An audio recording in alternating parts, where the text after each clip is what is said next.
என்பதுதான் குற்றச்சாட்டு. அதோடு மட்டுமல்லாமல் இந்த பட்டியல் சமூக மக்களுக்காக தொடர்ந்து சட்டமன்றத்தில் ஒலித்து வரும் ஒற்றை குரலான ஜெகன்மூர்த்தியாரின் குரலை நசுக்க வேண்டும் என்பதன் அடிப்படையில் தொடர்ந்து அவரை இழிவுபடுத்தும் நோக்கோடு சில நடவடிக்கைகள் தமிழகத்தில் நடைபெற்றது. மறைந்த பகுஜன் சமாஜ் கட்சியின் முன்னாள் தலைவர் ஆம்ஸ்ட்ராங் அவர்கள் படுகொலை செய்யப்படுகிறார். அந்த படுகொலையில் ஆம்ஸ்ட்ராங் அவர்களுக்கு லைஃப் த்ரெட்டன் இருக்கிறது என்று சொல்லிவிட்டு நாங்கள் விலகி நின்று கொண்டோம் அப்படின்னு சொன்னாங்க. அதிலிருந்து தொடர்ந்து இந்த அரசு செய்கிற சில விஷயங்களை சட்டமன்றத்திலோ பொதுவெளியிலோ கேட்கிற எல்லா அம்பேத்கர் இயக்க தலைவருக்கும் ஒரு நெருக்கடியான சூழல் ஏற்பட்டிருக்கிறது.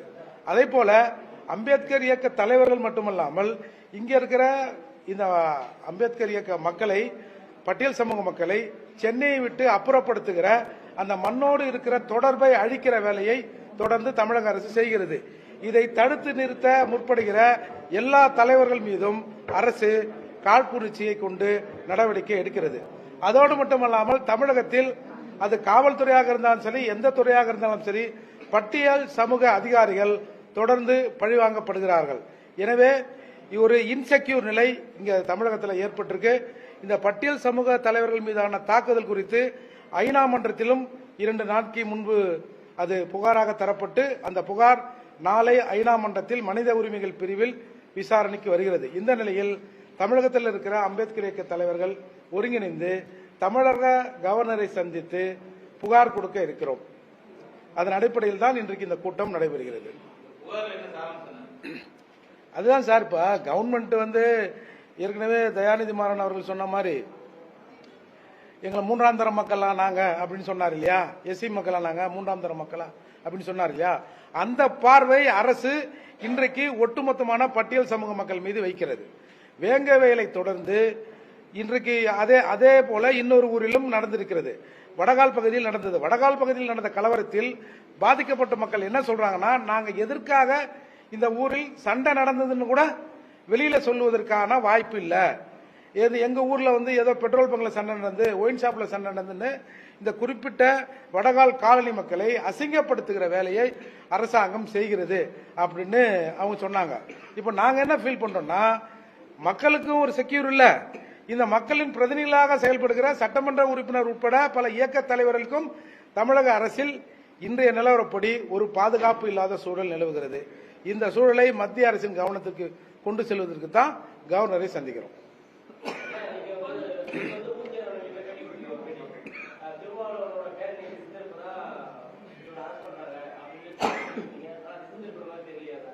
இல்ல திசை திருப்புறதுன்னா என்ன, பேரணி வழியை திசை திருப்புறாங்களா? அந்த பேரணி செய்தி ஒரு 3 மணிக்கு பேரணி தொடங்க இருக்கிறது. இந்த ஜெகன்மூர்த்தியார் கைது, ஜெகன்மூர்த்தியார் தப்பி ஓட்டம் அப்படின்னு எதுக்கு 12 மணிக்கு அந்த செய்தியை போடுறீங்க? இப்ப மீடியாக்கள் அந்த செய்தியை போடுதுன்னா அந்த மீடியாக்களுக்கு செய்தியை கொடுத்தது யார்? இப்போ நீங்க அந்த ஜெகன்மூர்த்தி அண்ணன் சம்பந்தப்பட்டதாக சொல்லப்படுகிற விஷயம் 7ஆம் தேதியிலிருந்து தொடங்கி நடக்குது. ஏன் பர்டிகுலரா அந்த டேவை செலக்ட் பண்ணீங்க? அதுக்கு முன்னால் போயிருக்கலாம், இல்ல அந்த பேரணி நடந்த பிறகு அதுக்கு பின்னால் போயிருக்கலாம், இல்ல ஒரு சம்மனை கொடுத்திருந்தால் நாங்கள் சட்டத்தை மதிக்கிற இந்திய குடிமகன்கள் ஒரு சம்மன் கொடுத்திருந்தா அழகா விசாரணைக்கு ஆஜராயிருக்க போறாரு.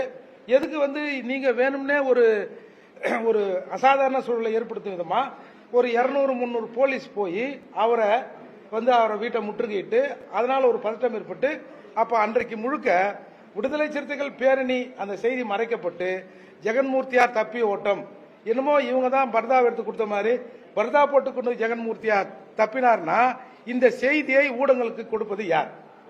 இல்ல ஊடகமா அவங்களா போட்டுக்கிறாங்களா? அப்போ இந்த செய்தியை காவல்துறை அல்லாமல், உளவுத்துறை அல்லாமல் வேற யாரும் கொடுக்க முடியாது.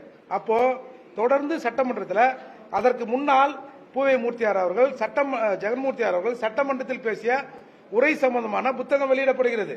அந்த புத்தகத்தில் இதுவரை இந்த 4 ஆண்டுகளில் சட்டமன்றத்தில் ஜெகன்மூர்த்தியார் இந்த பட்டியல் சமூக மக்களுக்காக வைத்த கோரிக்கைகள், பேச்சுகள், தீர்மானங்கள் அனைத்தும் அந்த புத்தகத்தில் இருக்கிறது. இதை தாங்கிக் கொள்ள முடியாமல் எல்லாரும் இவங்க என்ன நினைக்கிறாங்க, அரசு அம்பேத்கர் இயக்க தலைவர்னா அண்ணா அறிவாலயத்துக்கு அடிமையா இருக்கணும், வேற யாரும் அரசு செய்கிற எந்த செயலையும் விமர்சித்து விடக்கூடாது என்பதில் இவர்கள் உறுதியாக இருக்கிறார்கள். எனவே தான் இங்க ஒரு இன்செக்யூர் நிலை தமிழகத்தில் இருக்கிறதா நாங்க உணர்றோம்.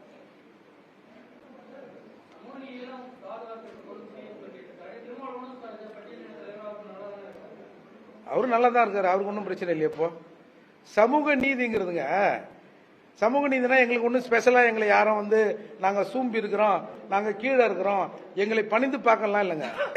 சட்டத்தின் ஆட்சியை நிலைநிறுத்தணும், அவ்வளவுதான். சட்டத்தின் ஆட்சி இங்க நடக்குதா? பட்டியல் சமூக மக்கள் மீதான தாக்குதல்கள் தொடர்கிற போது அரசு சரியான நடவடிக்கை எடுக்குதா? இல்லையே. நீங்க வேங்கவே இல்லை, 2 வருடம் கடந்து யார் அந்த தண்ணியை குடித்தார்களோ அவர்களே அக்யூஸ் பண்றீங்க. சரி, அக்யூஸ் பண்றீங்க, சரி, நீங்க கண்டுபிடிச்சதாவே வச்சுங்க. நீண்ட நாள் கோரிக்கையான அந்த மக்களின் பட்டாவை நீங்கள் ஒரு 3 பேரை அக்யூஸ் பண்ண பிறகு இந்த நீங்கள் குற்றம் சாட்டப்பட்டவர்கள் இந்த குற்றத்தை செய்யல அப்படின்னு ஊர் மக்கள் போராட்டம் பண்றாங்க. அந்த நேரத்தில் கொண்டு போய் ஒரு விசிகா எம்எல்ஏவை வைத்து நீங்க அந்த ஊருக்கு பட்டா தரீங்கன்னா இது என்ன அர்த்தம்? இது பட்டா கொடுக்குறோம், நீங்க ஒரு 3 பேர் எங்களுக்கு பலி கொடுங்க, அப்படிதானே அர்த்தம் இது?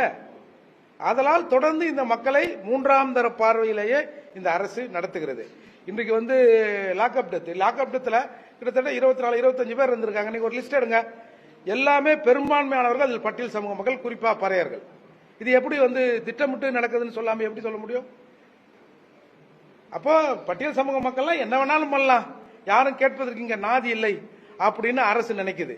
இது வந்து நீங்க இப்ப முதல்வர் சொல்றாரு, நாங்கள் வெற்றி பெற்றத்தில் 13% வாக்குகளை பட்டியல் சமூக மக்கள் போட்டாங்க அப்படின்னு சொல்றாரு.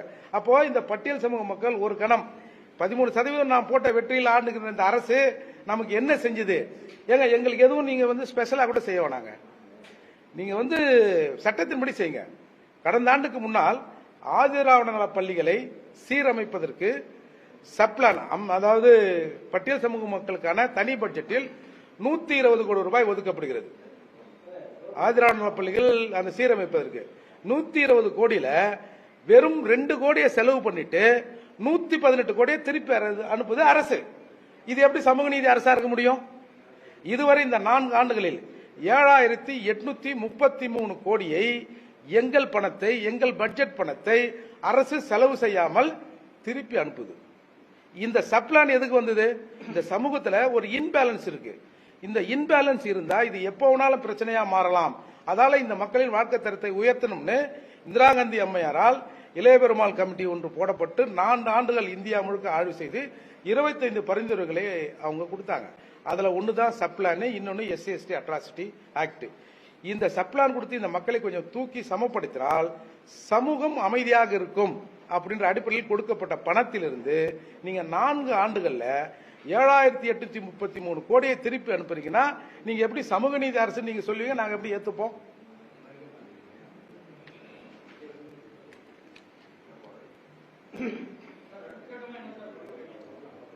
இப்போ கவர்னரை சந்தித்து மனு கொடுக்கலான்னு இருக்கிறோம். ஐநா மன்றத்தில் நாளை இந்த புகார் விசாரணைக்கு வருகிறது. தொடர்ந்து மத்திய அரசுக்கு ஒரு அழுத்தத்தை கொடுத்து தமிழக அரசியல் நிலவுகிற இந்த பட்டியல் சமூக மக்கள் தலைவர்களின் இன்செக்யூர் நிலையை எடுத்து வைக்க உள்ளோம்.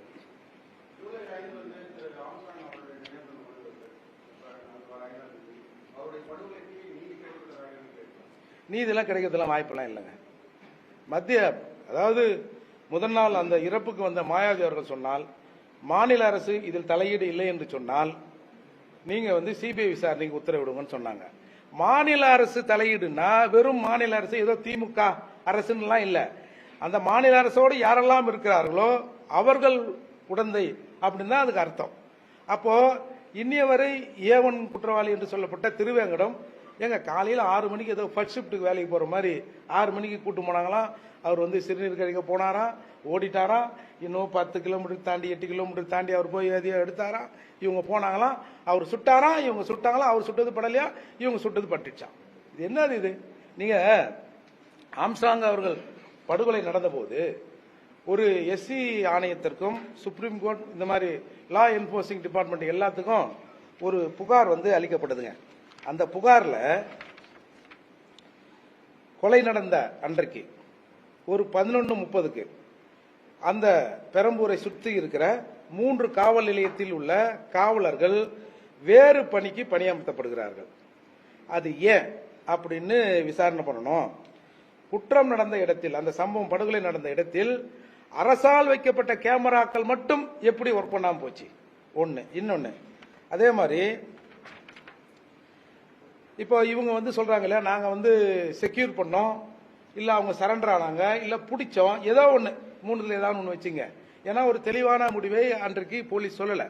அப்படி இருக்கிற போது ஏதாவது ஒரு காவல் நிலையத்தில் இவங்க சரண்டர் ஆனாலோ இல்ல பிடித்து கொண்டு போனாலோ உள்ள போயிருப்பாங்களா, என்டர் பண்ணிருப்பாங்கல்ல. அப்போ அந்த என்ட்ரன்ஸ்ல இருக்கிற அந்த சிசிடிவி வித் ஆடியோவோடவும் அவர்கள் உள்ள போன பிறகு ஏதாவது ஒன்று சொல்லியிருப்பாங்கல்ல, இந்த மாதிரி ஆம்ஸ்டாங் படுகொலை எங்களை தேடுறாங்க, இல்ல நாங்க தான் அதை செஞ்சோம் அப்படின்னு ஏதாவது சொல்லியிருப்பாங்கல்ல. அந்த ஆடியோவோடு இருக்கிற ஃபுட்டேஜை செக்யூர் பண்ணி வைக்கணும் அப்படின்னு சொன்னாங்க. இன்னொன்னு, இந்த சரண்டராக இல்ல சோகால்டு சரண்டர் என்று சொல்லப்படுகிற அந்த குற்றவாளிகளை, குற்றம் சாட்டப்பட்டவர்களை போலி என்கவுண்டரில் கொலை செய்வதற்கு வாய்ப்பு இருக்கிறது. எனவே அவர்கள் உயிருக்கு உத்தரவாதத்தை அளிக்க வேண்டும் அப்படின்னு சொல்றாங்க. அதே மாதிரி இந்த ஸ்கல் டெஸ்ட் ஒன்று இருக்கு, மண்டை ஓடு அமைப்பை வைத்து இவர் குற்றவாளியாக இருக்கலாம் என்று சயின்டிபிக்கலா கண்டுபிடிக்கலாம். அந்த ஸ்கல் டெஸ்ட்டை யாரெல்லாம் அன்றைக்கு வந்து சரண்டர் ஆனாங்களோ அவங்களுக்கு எடுக்கணும்ன்ற ஒரு கோரிக்கையை வைத்து ஒரு புகார் மனு அளிக்கப்பட்டது. ஆனால் இதுவரை இது குறித்த எந்த தடயமும் எந்த விசாரணையும் நடைபெற்றதாக தெரியல. அப்படி இருக்கிற போது இதில் இன்னும் சொல்ல போனா 2 பேர் வந்து தலைமறைவுன்றாங்க. தலைமறைவானவர்களை பிடிப்பதற்கான எந்த நடவடிக்கையும் இல்லை. இந்த மாயாவதி அவர்கள் சொன்னது போல இது ஏதோ ரவுடிக்குள் இல்ல ஒரு கும்பலுக்கும் நடந்த சண்டையாக இதை கொச்சைப்படுத்துவதோடு நிறுத்திக் கொண்டார்கள். ஆனால் இதற்கு பின்னால் ஒரு பெரும் அரசியல் இருக்கிறது. தமிழகத்தில் கிட்டத்தட்ட 3 கோடி பேர் பறையர் சமூக மக்களும் வன்னியர் சமூக மக்களும் இருக்கிறார்கள். இந்த ஒற்றுமையை தமிழகத்தில் பேசியது ஒன்று ஆம்ஸ்டாங், இன்னொன்று ஜெகன்மூர்த்தி, இன்னொன்று இந்த மூர்த்தி. அதனால் ஆம்ஸ்டாங்கை முடித்து விட்டார்கள், ஜெகன்மூர்த்திக்கு ஏகப்பட்ட சிக்கலை கொடுக்கிறார்கள், மற்ற தலைவர்களுக்கும் தொடர்ந்து சிக்கலை கொடுத்துக் கொண்டே இருக்கிறார்கள். தமிழகத்தில் இருக்கிற பெரும்பான்மையான வன்னியர்களும் பறையர் சங்க மக்களும் ஒற்றுமையாகிவிடக் கூடாது என்பதில் திராவிடம், திமுக உறுதியாக இருக்கிறது. எனவே இந்த அரசியலை பேசுகிறவர்களுக்கு இங்கே ஒரு இன்செக்யூர், பாதுகாப்பற்ற சூழல் இருக்கிறது. இன்றைக்கு நேற்று ஆம்ஸ்டாங்குக்கு ஏற்பட்டது, இன்றைக்கு ஜெகன்மூர்த்திக்கு ஏற்பட்டது, நாளை இங்கே இருக்கிற தமிழகத்தில் இருக்கிற எல்லா அம்பேத்கர் இயக்க தலைவர்களுக்கும் ஏற்படும் என்ற அச்சம் எங்களுக்கு ஏற்பட்டிருக்கிறது.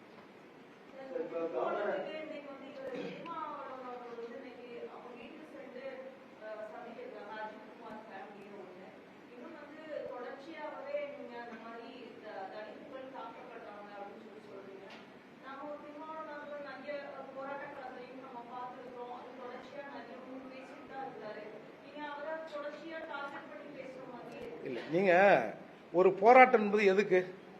சும்மா நானும் செஞ்சேன். இப்போ வேங்கவேலுக்கு நீங்க என்ன செஞ்சீங்க? நாங்க வந்து புதுக்கோட்டையில் முதல்ல போய் ஆர்ப்பாட்டம் பண்ணோம். சரி, அந்த ஆர்ப்பாட்டத்தின் நோக்கம் என்ன? உண்மை குற்றவாளிகளை கண்டுபிடிக்கணும். உண்மை குற்றவாளிகள் கண்டுபிடிக்கப்பட்டார்களா? வசதி வாய்ப்பு இருக்குது என்பதற்காக எங்க வேணாலும் போலாம், ஒரு டோக்கன் போராட்டம் மாதிரி ஏதாவது ஒன்று பண்ணோம்னா என்ன தீர்வு? அதாவது மற்றவர்கள் வெளியில இருக்கிறார்கள், இல்ல எதிர்ப்புறம் இருக்கிறார்கள் கூட வச்சுங்க, நீங்க அரசோடு இருக்கிறீங்கல்ல, என்ன செஞ்சீங்க? ஒரு உதாரணத்துக்கு, கடந்த ஆட்சியில் அரசு வழக்கறிஞரை போடுறாங்க, அதுல வந்து இடஒதுக்கீடு ஃபாலோ பண்ணோம், எல்லா சமூகத்துக்குமான இடஒதுக்கீடு வேணும்னு ஒருத்தர் பெட்டிஷன் போடுறாரு சென்னை உயர்நீதிமன்றத்தில். அது போன 2023 டிசம்பரில் விசாரணைக்கு வந்து இதில் இடஒதுக்கீடு ஃபாலோ பண்ண வேண்டிய அவசியம் இல்லை, நாங்க ஒரு குழு போட்டிருக்கோம், அந்த குழுவின் பரிந்துரை அதை திருப்திப்படுத்துகிற விதமாக அந்த தேர்வு இருக்கும் அப்படின்னு சொல்றாங்க. அப்போ அந்த வழக்கை டிஸ்மிஸ் செய்யப்படுது, தோற்கிறதுன்னு வைங்க. இந்த வழக்கை போட்டவர் ஒன்னு திரும்பவும் அப்பீல் போனோம்ல, இந்த வழக்கை போட்டது சிதம்பரம் நாடாளுமன்ற உறுப்பினர் திருமாவளவன். போன தடவை இடஒதுக்கீடு வேணும்னு போடுறீங்க, இந்த தடவை இடஒதுக்கீடுலாம் தர முடியாதுன்னு இவங்க சொன்ன உடனே நீங்க பாட்டு ரிவர்ஸ் ஆகுறீங்கன்னா அப்ப என்ன அர்த்தம் இது? சரி, நீங்க வழக்கு போட வேணாம், ஐயா நான் இந்த மாதிரி வழக்கு போட்டேன், நான் வந்து உங்கள் கூட்டணியில் ஒரு பெரிய கட்சியா இருக்கிறேன், அதால நீங்க இதை வந்து கன்சிடர் பண்ணுங்க, அப்படியா சொல்லணும்ல? சொல்லுங்க, சொல்லுமா இல்லையாங்க? பத்திரிகையாளர்கள் இந்த விஷயம் சம்பந்தமா முக்கியமா அதை பேசுங்க. இன்னைக்கு ஜெகன்மூர்த்தி அவர்களை வந்து தொடர்ச்சியா அசிங்கப்படுத்தி கேவலப்படுத்தி ஒரு எம்எல்ஏன்னு கூட பார்க்காத பண்ணிருக்கிறாங்க. அதை கொஞ்சம் முதன்மைப்படுத்தி பண்ணுங்க, நல்லா இருக்கும். அது சம்பந்தமான கேள்வி சார். இல்ல, நேரம் கேட்டிருக்கோம், நேரம் கொடுத்தோடனே சந்திப்போம் சார். இங்க வந்துங்க எப்படி இந்த பட்டியல் சமூக மக்கள் 3ஆம் தர மக்களாக நடத்தப்படுகிறார்களோ அதே போல பட்டியல் சமூகத்தின் பிரதிநிதியாக சட்டமன்றத்தில் இருப்பவர்கள் கூட 3ஆம் தர எம்எல்ஏக்களாக இந்த அரசால் நடத்தப்படுகிறார்கள்.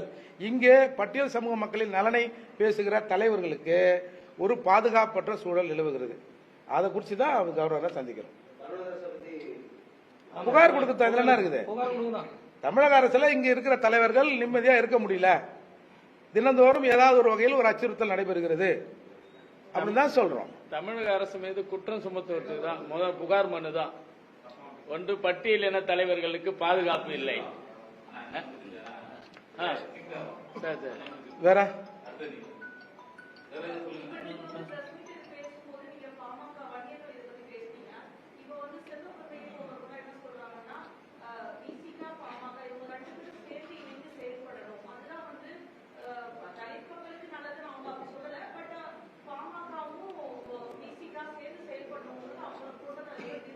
இல்ல,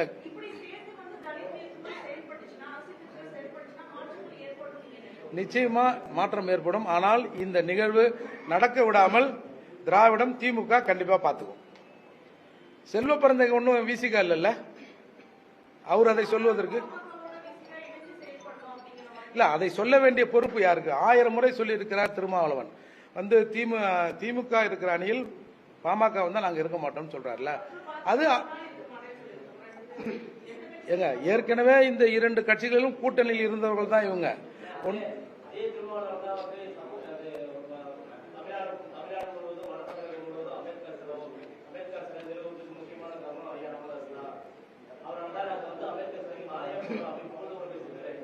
அதுதாங்க, தமிழ் கொடுதாங்கிற ஒரு பட்டத்தை கொடுத்திருக்கிறார். என் அப்பா கூட என்ன வந்து 1 மணி நேரம் உட்கார வச்சு என் பக்கத்துல பரிமாறினது இல்ல அப்படின்னு சொன்னாங்க. இப்ப இவங்க ஒன்னும் பாமகவோட பிஜேபியோட இல்லாத கூட்டணிலாம் இல்ல. தொடர்ந்து இவங்க ஜார்ஜ் பெர்னாண்டஸின் அம்பு சின்னத்திலே தேர்தலில் நின்னவங்க தான்.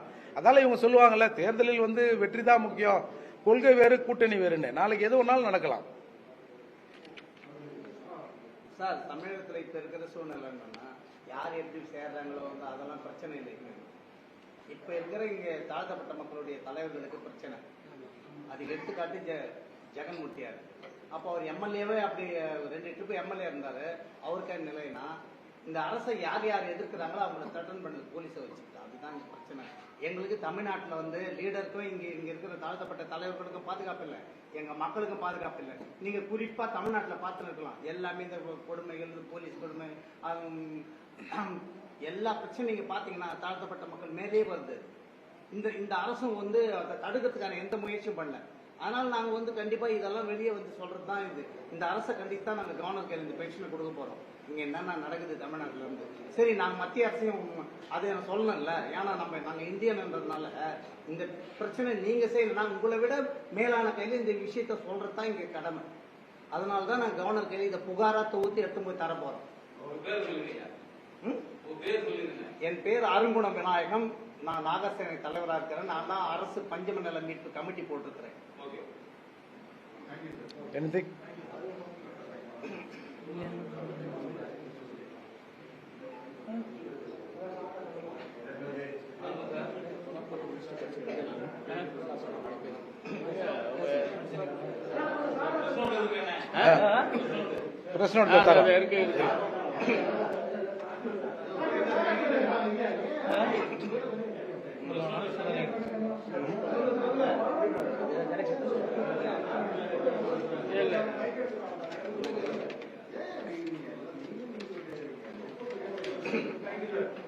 பிரச்சனை ஒரு டக்குன்னு போனா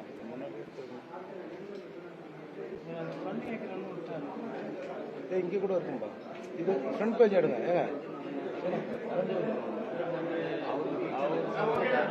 சரி.